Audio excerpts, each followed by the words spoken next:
let's get into the Clay Matthews roughing the passer penalty. Steve, you were on the player advisory board, the player safety advisory board. Now, this is not something that you guys discussed. That the re-emphasis on this now 23-year-old rule did not come from your advisory board. What comes from our advisory board is we study the injuries, the data, the frequency, and those sort of things of all injuries, concussions, knees, you name it. And what happens is because of the data, when we find out on kickoff returns the most dangerous play, we make adjustments to that particular play. You saw we created more touchbacks. That makes it less injuries. It's as simple as that. You remember, Rich, look at the big picture. It's all about keeping the players healthier, all right? Roll back time a few years. Remember when Carson Palmer blew his knee out and he was done when he was playing for the Cincinnati Bengals? Remember when Tom Brady blew his knee out in the pocket and he missed the whole season? Well, when those things happen, sometimes you say, all right, we can't have people hitting the quarterbacks in the knees. So we changed the rule, remember? And no, I know, and that led to some crazy roughing the passer penalties where somebody's crawling and hits somebody in a shin, and then a flag comes down, and thankfully we don't see that anymore. So the question is I understand why the rules are put into place, but is it possible because the NFL likes what we're talking about? Because they doubled down on it last week. Well, I know they did, but the reason this rule has been changed is because of Aaron Rodgers getting hit by Anthony Barr and driven to the turf, and he's out for the season with a shoulder. So that prompted the discussion, okay, how do we further protect the quarterback in and out of the pocket?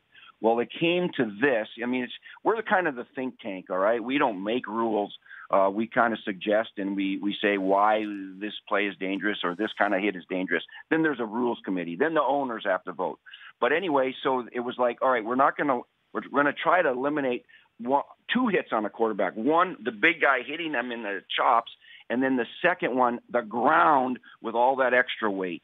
And you know what? We're learning because there are unintended consequences.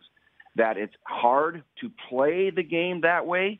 Clay Matthews is actually trying to go by the rules, and he's still getting called 3 weeks in a row, and it's hard to officiate.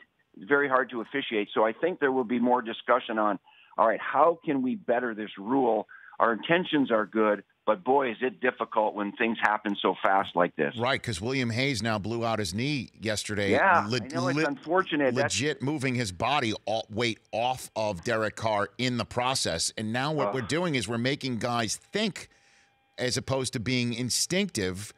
And that anybody who tells me, anybody who I've interviewed over the last 15 years with NFL Network and with this show, Steve, as you will be able to attest, having played the game yourself and coached it for as long as you have, anytime that somebody says when you're out there not being instinctive and you're thinking, or maybe you're thinking about an injury or you're thinking about a penalty, that's when things get dangerous. That's when people actually do get hurt.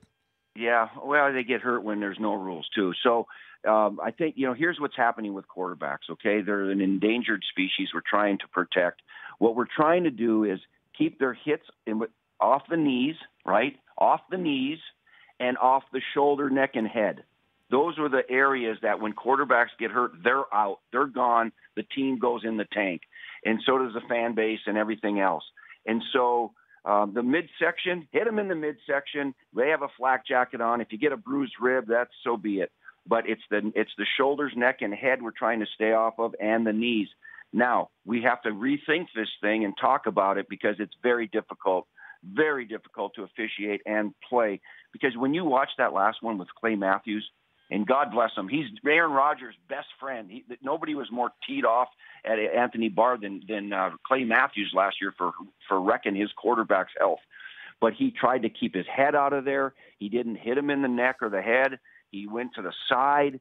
He's trying to brace himself a little bit with his legs and his arms. He's doing the best he can, yet his body still comes down on Alex Smith. So it's just a bugger right now. We're going to have to talk about this. It's not going to change. I don't think it's going to change, Rich, during the season. I think player. The other thing is this initiating the contact with the helmet. I think the players are doing a better job with it. Well, also, too, Steve Mariucci, NFL Network, my compadre from NFL Game Day Morning here on the show. Also, but they started calling it differently.